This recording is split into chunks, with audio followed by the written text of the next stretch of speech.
2017년 시행 기출문제 함께 풀어보도록 하겠습니다. 자, 우선은 세트형 문제 1번, 2번 한번 보도록 하죠. 다음은 국민건강보험공단의 2017년 간병통합서비스 시설 개선비 지원 계획에 관한 글이다. 다음 글을 읽고 이어지는 질문에 답하시오 라고 했습니다. 자, 우선은 내용 자체가 계획으로 나와 있고 그 다음에 조금은 굵은 글자로 소제목들이 나와 있습니다. 그죠? 보통 이런 문제가 하나짜리면 그냥 소제목 위주로 보고 그 다음에 문제로 넘어와서 확인해 보세요라고 하는데 세트형 문제거든요. 세트형 문제고 뭔가 또 확인해야 되는 형태가 따로 있습니다. 그러다 보니까 이런 문제를 해결하기 위해서는 전체적으로 어떤 내용들이 있는지를 좀 볼 필요가 있을 것 같아요. 그죠? 자, 보겠습니다. 일단은 1번에서는 올바르지 않은 내용이니까 내용 찾기입니다. 제가 앞서 설명드렸던 그 부분이고요. 2번 같은 경우는 정리 내용이 적절하지 않다. 그렇기 때문에 온전한 이해가 좀 필요하거든요. 자, 그래서 일단은 전체적으로 한번 확인해 보면서 넘어가 보도록 하죠. 2017년 간병통합서비스 시설 개선비 지원 계획. 자, 지원 대상은 2016부터 17년 신규로 지정받은 기관 및 기존 참여 기관이면서 2017년 변동을 추가 확대한 병원 중 사업을 개시한 요양기관을 대상으로 예산 소진 시까지 한시 지급하되 공공병원을 우선적으로 지원합니다. 단 상급 종합은 제외다. 자, 여기서 상급 종합이 제외라는 것이 그냥 상급 종합은 제외다 라고 그냥 받아들여야 될 것 같아요. 어떤 파트냐 이런 게 아니라 상급 종합은 제외다. 됐죠? 자, 지원 대상은 그렇습니다. 그 다음에 지원 기준 공공병원과 민간병원을 구분하여 적용하는데 공공병원은 병상당 100만 원이에요.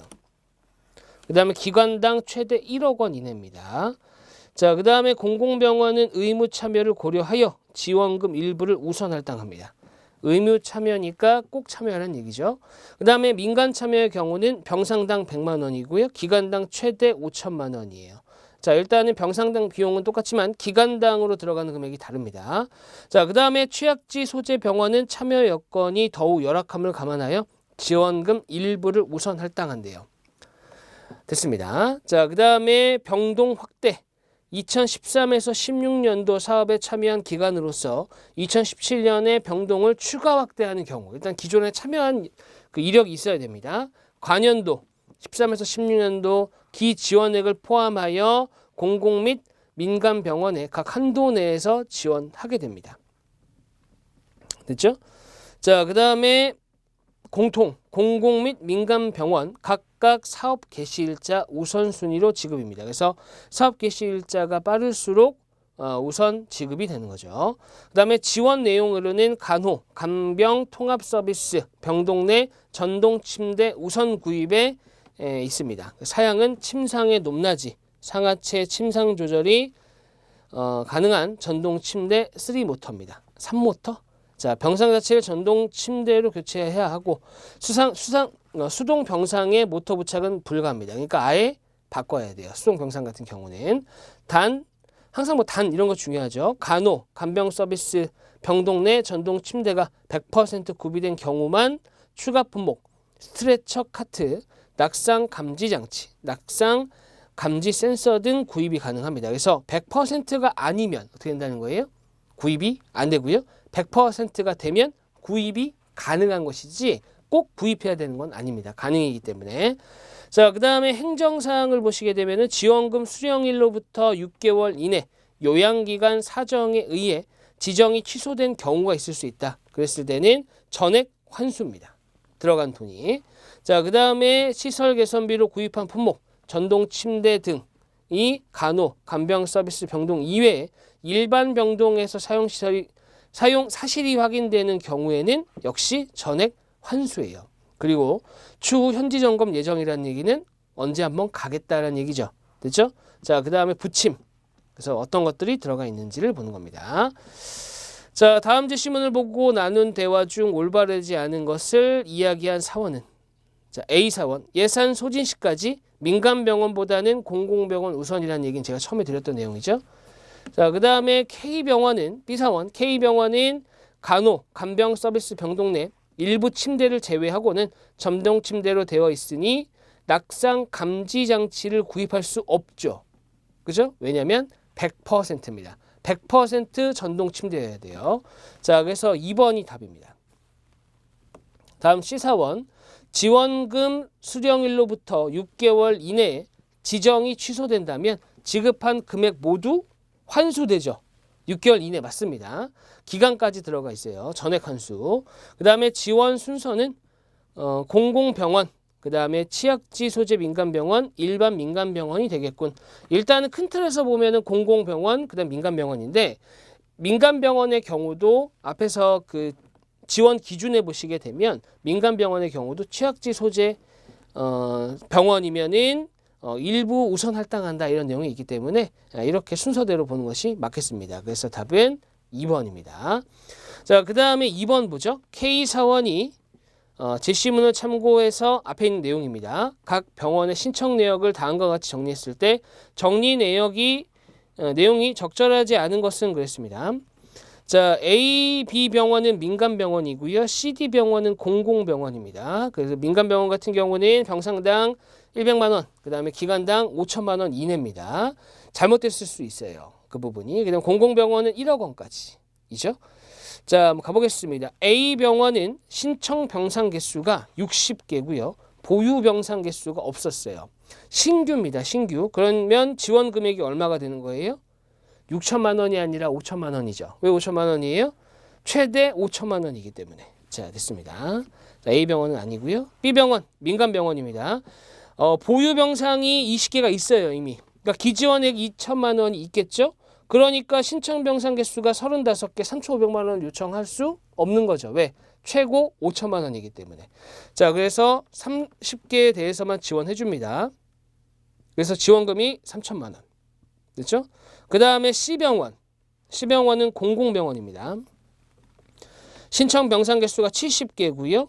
보유 병상 개수가 40개입니다. 40개. 자, 그래서 지원 금액이 6천만 원? 6천만 원이 맞죠? 맞는데 기지원액이 얼마인지가 안 써 있긴 하네요. 맞죠? 안 써 있다. 근데 지원 금액은 맞아요. 그죠? 왜냐면은 보유 병상이 이미 40개가 있었기 때문에 4천만 원이 나간 거거든요. 그러니까 6천만 원 더 준 거는 맞는데 비고상에 반드시 기재를 해야 된다?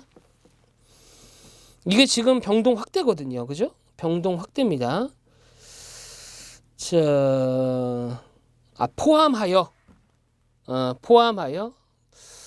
자, 이건 조금 애매하네요. 왜냐면 C병원이 6천만 원인 건 맞거든요. 그러니까 비고사항에 넣는 게 맞긴 한데 안 써 있다고 틀렸다. 안 써 있다 틀렸다. 틀렸다고 할 수는 있겠네요. 그죠? 자, 그 다음에 D병원은 50개 5천만 원 5천 맞습니다. 그러니까 D병원 또 써 있습니다. 그러니까 쓰는 게 맞을 것 같아요. 안 쓰는 게 이상한 거니까 지금. 자, 그래서 답은 3번 이렇게 보시면 되겠습니다. 자, 그 다음에 넘어가서요.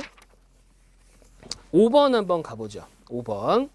국민보험공단에서는 지역가입자의 생활 수준 및 경제활동 점수표를 기준으로 지역보험료를 선정한다. 다음 조건을 보고 지역가입자 A부터 DC의 보험료를 옳게 구한 것은 이랬습니다. 자, 이런 내용은 구분을 잘해야 돼요. 이 항목별로 구분을 잘해야 됩니다. 자, 우선은 첫 번째 생활 수준 및 경제활동 점수표를 볼 건데 일단은 크게 보면 세 가지로 나뉘어져 있습니다. 첫 번째는 가입자의 성별, 그 다음에 동시에 연령까지 같이 봐요. 그래서 남성, 여성뿐만 아니라 연령대도 같이 들어가 있습니다. 그 다음에 재산이 있고요. 그 다음에 연간 자동차 세액까지 있습니다. 그래서 이 세 가지 항목을 보는 거예요. 됐죠? 자, 그 다음에 밑에 각주 부분에 지역 보험료는 성별 및 연령, 구간별 점수에다가 재산 구간별 점수, 거기다가 연간 자동차 세액 구간별 점수에다가 부가 점수당 금액이 있습니다. 일단은 점수는 나열하면 될 것 같고요. 그 다음에 부가 점수당 금액은 밑에 있습니다. 183원입니다. 그 다음에 두 번째 각주에서는 모든 사람의 재산 등급별 점수는 200점. 그 다음에 자동차 세액별 점수는 100점으로 가정한대요. 100점으로. 그래서 재산 등급별 점수를 200점, 그 다음에 자동차 세액 점수는 100점, 뭐 이렇게 한다고 하네요. 자, 한번 가보겠습니다. 일단은 금액이 맞는 걸 찾으라는 얘기죠. 자, 한번 가보죠. A씨부터 보겠습니다. A씨. A씨가 남성에다가 32세예요. 자, 남성에다가 32세면요. 32세면은 4구간이네요. 그죠? 4구간. 그래서 6.6점입니다. 됐죠? 자, 그 다음에 재산이 2,500만 원이에요. 2,500만 원이면 7.2점입니다. 됐죠? 자, 그 다음에 그 연간 자동차 세액, 자동차가 12만 5천 원이에요. 그럼 12만 5천 원이면 9.1점이죠. 이렇게 됩니다. 자, 그러면은 더 해볼까요? 13, 22, 22.9점입니다. 됐죠? 22.9점이고요. 그 다음에 그 내야 되는 금액이 부가점수당 금액이 얼마예요? 부가점수당 금액이 183원이죠. 그러니까 거기다가 그 모든 사람의 재산 등급별 점수에 200점, 100점 이런 거 괜히 주는 게 아니죠. 그래서 이 점수에다가 200점, 100점을 더해야 됩니다. 그러면은 300점이겠죠. 요거네요. 그래서 322.9점입니다. 물론 좀 친절하게 설명이 나와 있었으면 더 좋았겠지만 나와 있지는 않았어요. 그래서 322.9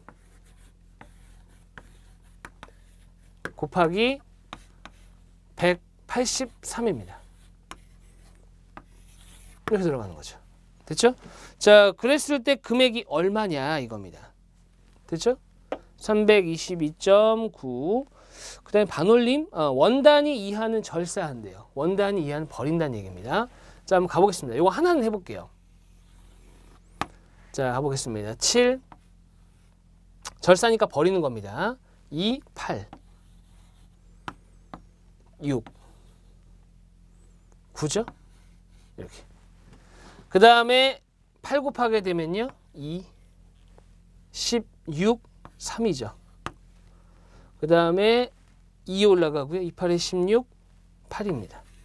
1 올라가고요. 3, 8에 24 이렇게 되고요. 그 다음에 3, 2, 2, 9 이렇게 하라는 얘기입니다. 사실 저도 계산을 일일이 다 하지 않는 편이긴 한데 금액 자체가 딱 떨어져야 돼요. 맞는지 틀리는지를 봐야 되기 때문에 확인해 보기는 해야 됩니다. 자, 그래서 더하게 되면요. 5, 7, 19,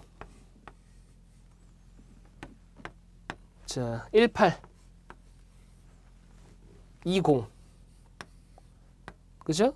20, 어디 봅시다. 자, 18이고요. 20이 아니라 얘가 18이었죠. 18. 그러니까 20이 아니라 얘는 10이죠. 10. 그 다음에 7 여기까지 가겠습니다. 자, 그럼 정리해 보면은 5, 8, 99, 58, 99 계산을 잘해야 됩니다. 이래서 자, 여기가 7 맞죠? 그 다음 여기가 19 맞습니다. 그 다음 18 맞고요. 그 다음 여기가 10 이렇게 가야 되죠. 10 여기 그 다음에 7 7였을까요? 이렇게 순서대로 됐습니다. 자, 그러면 더해보면 5, 8, 10이네요. 그럼 59, 09, 0.7이고요. 뒤에 어떻게 한다고요? 원단위 이하는 절사한다 그랬으니까 59,090원이 돼야 돼요. 그죠? 이렇게 정리해보면 57,030원 이렇게 나왔기 때문에 A씨는 틀린 겁니다. 자, 나머지도 똑같이 적용하는 거예요. 그래서 해보시면 결과적으로 답은 4번 D씨가 되는 겁니다. 주의하셔야 되는 건 뭐냐면 문제가 친절하지는 않았어요. 뒤에 그 추가적으로 주어져 있는 재산 등급별 점수, 그 다음에 자동차 세액별 점수, 이 점수들은 가산해야 된다라는 좀 친절한 설명이 필요해 보이긴 합니다. 이해되셨죠? 자, 그렇게 가시면 되겠습니다. 그래서 답은 4번. 예시는 1번으로 들려드렸고요. 실제로 한번 2번, 3번, 4번도 한번 확인해 보시기 바랍니다. 자, 그 다음에 넘어가 보죠. 자, 넘어가서 이런 찾는 것들이 좀 어려워요. 실제로도. 자, 넘어가서 9번, 10번 한번 보도록 하겠습니다. 9번, 10번. 9번, 10번의 경우는 세트형 문제입니다. 자, 이어지는 질문에 답하시오라고 했고 첫 번째 글의 제목입니다. 제목은 주요 내용을 가지고 하는 것이죠. 포괄적으로 들어가야 되고 그 다음에 어떤 추상적인 내용들 모두를 아우를 수 있는 내용이 들어가야 하는 것이 제목이고요. 그 다음에 10번의 경우는 밑줄 친 가에 대한 사례로 적절하지 않은 것은 그랬습니다. 자, 일단은 가가 사물 인터넷이네요. 그죠? 그러니까 사물 인터넷이라는 것을 이미 알고 있다면 사실은 그냥 풀 수도 있는 형태예요. 사물 인터넷. 하지만 모른다면 읽어봐야 되겠죠. 사실 이런 부분들이 중요하거든요. 실제로 글을 읽을 때 이 4차 산업혁명, 그 다음에 사물 인터넷, IoT, 그죠? 이런 것들에 대해서 알고 있다. 그랬을 때는 득이 되는 부분이 분명히 있습니다. 또 최근에 자주 나오기도 하고요. 자, 일단은 제목 위주로 한번 좀 찾아보도록 하죠. 제목은 어떤 한 파트만 읽어도 알 수 있을 수 있고요. 아니면 전체를 다 봐야 될 수도 있습니다. 왜냐하면 주제가 어디 나와 있냐에 따라서 다를 수도 있거든요. 초반에 등장한다면 제목은 금방 나오지만 글 중간이나 하단에 나오는 경우에는 전체를 읽을 수밖에 없어요. 자, 가보겠습니다. 자, 2016년을 시작하며 세계 경제 포럼은 향후 세계가 직면할 화두로 4차 산업혁명을 던졌다. 자, 그 이후로 4차 산업혁명이 유행어처럼 회자되었고 많은 논의가 이루어지기 시작했다. 더욱이 2016년 3월 알파고와 이세돌의 바둑 대결은 4차 산업혁명의 단 한 단면을 보여준 사건으로 다가왔다. 인공지능과 로봇, 사물 인터넷, 빅데이터 등을 통한 새로운 융합과 혁신이 빠르게 진행되고 있음을 보여주는 사건이다. 화제 제시죠. 화제 제시인데 이 화제 제시의 경우는 이 글과 상관은 없지만 보통은 글 전반적인 내용이 화제 제시에 들어갑니다. 그래서 중심 내용, 주요 내용들이 화제 제시에 들어가요. 됐죠? 자, 그 다음에 특히 인공지능은 인간의 미래에 대해 커다란 화두를 던졌다. 인공지능이 인간의 일자리를 빼앗고 기계류가 인류를 대신할 것인가 등의 현실적인 문제부터 인공지능이 인간의 지능을 모방하는 데 그치지 않고 인간의 지능을 초월한 초지능을 갖게 될 경우 인간의 존재는 어떻게 될 것인가 하는 근본적인 문제를 던지는 계기가 되었다. 자, 또한 2016년 6월 국회에서는 3당 대표연설이 있었다. 여기서 3당 대표는 모두 앞으로 변화로 4차 산업혁명을 들었다. 전문가들만이 아니라 정치권에서까지 거론할 정도가 되었다면 4차 산업혁명이라는 말은 이미 널리 일반화된 것으로 볼 수가 있다. 왜냐하면 이슈를 다루잖아요. 정치는. 자, 그런데 우리는 4차 산업혁명에 대해서 얼마나 알고 있는가? 4차 산업혁명에 들어섰거나 들어설 예정이라는데 모두들 동의하는가? 다 그렇다라고 얘기들은 하는데 실제로 그러하냐라고 제시를 한 거죠. 보통은 핵심적인 내용들은 뭐냐면은 이 물음표에서 나옵니다. 묻는 것에 대한 대답에 대해서는 이후에 계속 나올 내용들이거든요. 그러다 보니까 물어보는 형태 그런 것들이 주제와 관련이 굉장히 높을 수 있습니다. 자, 사실 4차 산업혁명이 무엇인가에 대해서는 확립된 개념도 이론도 실체도 아직 없다. 2016년 세계 경제 포럼에서 4차 산업혁명을 제시하기 전인 2011년에는 독일 정부는 이미 인더스트리 4.0 정책을 추진하기 위해 4차 산업혁명 개념을 사용했다. 인더스트리 4.0은 제조업의 혁신을 통해 경쟁력을 강화하기 위한 것으로 사물 인터넷을 통한 인터넷 기반으로 사람과 사물과 사물 간의 정보를 상호 소통함으로써 제조업의 완전한 자동체 생산 체계를 구축하고 전체 생산 과정을 최적화하는 목표로 추진되었다. 자, 사물 인터넷이 무엇인지가 제시가 됐네요. 안 되었다 하더라도 할 수 있을 수 있었는데 일단은 제시가 됐습니다. 사람과 사물, 사물과 사물 간입니다. 자, 나아가 2016년에 4차 산업혁명의 화두를 본격적으로 던진 세계경제 포럼의 클라우스 슈바프 회장은 4차 산업혁명이 속도, 범위, 체제에 대한 충격의 세 측면에서 3차 산업혁명과 확연히 다르다고 강조했다. 4차 산업혁명의 기존의 산업들과 비교했을 때 선형적인 변화가 아니라 완전히 차원이 다른 지각 병동 수준이라고까지 보았다. 게다가 지난 산업혁명과 달리 새로운 산업혁명은 모든 국가, 모든 산업 분야에 이루어지며 경제, 사회, 문화에 대한 영향력이 다르다고 강조했다. 그러면서 산업혁명을 아래의 표와 같이 구분했다라고 했습니다. 그래서 1차, 2차, 3차, 4차 시기, 내용 이렇게 나와 있습니다. 여기에서도 4차 산업혁명이 언제 돌아올 것인지는 확정하지 못했다는 것을 알 수 있다. 그러나 한 가지 분명한 것은 4차 산업혁명이 3차 산업혁명과는 본질적으로 다르다라고 본 것이다. 물론 글에 나와 있는 내용은 아니지만 4차 산업혁명이 아니다. 3차 산업혁명의 연장선에 있다라고 얘기하는 사람도 있어요. 됐죠? 자, 한번 가보겠습니다. 9번 다음 글의 제목은 무엇이냐. 사실 특정된 건 없습니다. 1번 인공지능으로 맞이한 4차 산업혁명의 전성기 들어왔느냐라는 것이 판단이 안 되거든요. 일단은 2번 왜 4차 산업혁명이라고 할까? 자, 화두를 던졌어요. 이게 4차 산업혁명이라는 것이 정확히 뭐냐라는, 그죠? 그리고 대답은 했지만 결과적으로 뭐예요? 아직도 모르겠다는 식이거든요. 그러니까 결과적으로는 제목에 적당한 것은 왜 4차 산업혁명이라고 하냐, 이게 뭐냐, 이런 것이 되는 거죠. 그래서 2번이 될 것 같습니다. 그 다음에 3번 4차 산업혁명 독일에서 시작되다. 자, 이거는 제목이라고 하기보다는 한 부분이라고 봐야 되겠죠. 그 다음에 4번 산업혁명의 변화 과정도 역시 하단에 나오는 일부 내용일 뿐입니다. 그러니까 답은 2번이 되겠네요. 자, 그 다음에 10번 한번 가보겠습니다. 10번 밑줄 친 가, 사물 인터넷입니다. 사물 인터넷은 사람과 사물, 사물과 사물 간의 소통이죠. 됐죠? 자, 그것이 바로 사물 인터넷입니다. 적절하지 않은 것이에요. 자, 1번 스마트홈은 사용자에 맞춰 전기나 난방 등의 관리임을 줌으로써 전기요금 절약할 수 있다. 맞습니다. 2번 소셜 미디어는 이용자들의 상호작용과 참여, 커뮤니케이션을 통해 실속 있는 온라인 소비 가능했다. 이거 사람과 사람이네요. 그죠? 사람과 사물이 아니라 사람과 사람입니다. 그렇기 때문에 2번이 맞고요. 그 다음에 3번의 버스 정보 시스템은 GPS가 달린 버스를 전광판이 파악함으로써 버스를 이용하는 사람에게 버스가 언제 도착할지 알려주는 편리한 시스템, 사물과 사람. 4번의 스마트 키를 가지고 차에게 다가가면 자동으로 차문이 열리고 시동이 걸린다. 자, 이것도 사람과 사물인 것 같긴 하죠. 근데 제 차만 하더라도 가까이 가면은 문이 열리고 시동까지 자동으로 걸려요. 저는 이게 사물 인터넷과 관련된 내용인지 이것에 대한 사례인지 지금 알았습니다. 지금. 됐죠? 하여튼 간에 사람과 사물, 그 다음에 사물과 사물, 이 관련성이 가지고 있는 것이 사물 인터넷. 2번은 아니었다. 그렇게 보시면 되겠습니다. 자, 그 다음에 좀 넘어가서요. 16번 한번 가보죠. 16번.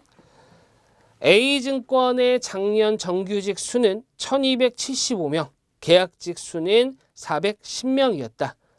자, 올해는 작년에 비해 정규직의 남성은 4%, 여성은 2% 증가하면서 정규직 수가 40명이 증가했대요.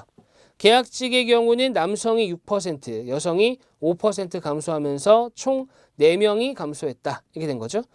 자, 올해 남성의 정규직 수와 계약직 수는 각각 몇 명이냐? 자, 남성입니다. 남성. 자, 이거는 동시에 두 개를 구하라는 겁니다. 보통 기존에 나왔던 문제들은 하나를 구하라고 하거든요. 정규직만 얘기하든지 계약직만 얘기하든지. 근데 여기서는 둘 다를 얘기합니다. 결과적으로 풀이법은 똑같아요. 됐죠? 자, 한번 가보겠습니다. 정규직 남성을 A라고 할게요. 정규직 A. 그러면은 정규직 여성은 B라고 하셔도 돼요. 아니면 1275, 조금 지저분하긴 하지만 1275 마이너스 A. 됐죠? 자, 그리고 나서 어떻게 된 거예요? 그리고 나서 남성은 4%, 여성은 2% 증가했대요. 그럼 남성이 4% 증가했잖아요. 4% 증가하면 얼마예요? 0.04 A입니다. 딱 증가량만 보는 거죠. 그 다음에 여성 2% 증가 0.02 1275 마이너스 A. 이렇게 돼서 결과적으로는 얼마? 40명이 증가했습니다. 이게 40명인 거예요. A가 바로 나오겠네요. 계산해보면 가보겠습니다. 자, 0.02A를 빼요. 0.02A죠. 자, 그 다음에 0.02를 여기다 곱합니다. 0.02가 얼마냐면 50분의 1이에요. 50분의 1.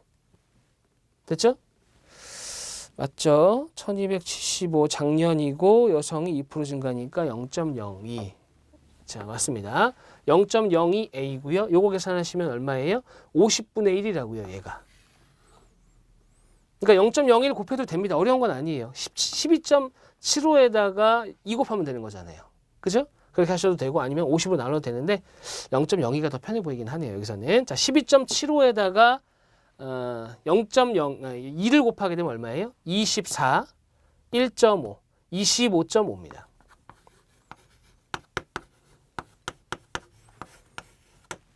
됐죠? 이렇게 됩니다. 아니면 50으로 가셔도 돼요. 결과적으로는 똑같습니다. 자, 넘어가게 되면은 0.02A는 14.5입니다. 됐죠? 자, 이제 뭐 해야 돼요? 어찌됐건 간에 50을 곱해야 돼요.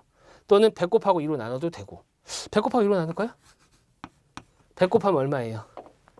100 곱하면 1450. 그걸 2로 나누면 얼마예요? 725. 이렇게 됩니다. 자, 그래서 725명입니다. 답이 없어요. 있네요. 3번, 4번. 하지만 요거는 작년치입니다. 작년치. 올해 걸 봐야죠. 올해 거. 올해 건 얼마예요? 4%가 증가했다고 그랬잖아요. 0.04. 곱하게 되면 얼마예요? 28. 1이죠. 1. 29입니다. 그래서 725에다가 29를 더해야 돼요. 754입니다. 끝난 게 아니에요. 이제 절반 온 거죠. 됐죠? 자, 그 다음에 이제 어떻게 해야 되는 거예요? B. B의 경우는 자, 754. 1번 아니면 2번입니다. 이번에는 계약직입니다. 계약직에서 계약직 남성 B라고 할게요. 그 다음에 계약직 여성은 애초에 410명이었죠? 410-B입니다. 자, 그 다음에 계약직은 남선 6% 증가 0.06 증가분만 딱 따지는 거예요. 06B. 그 다음에 여성은 5% 감소입니다.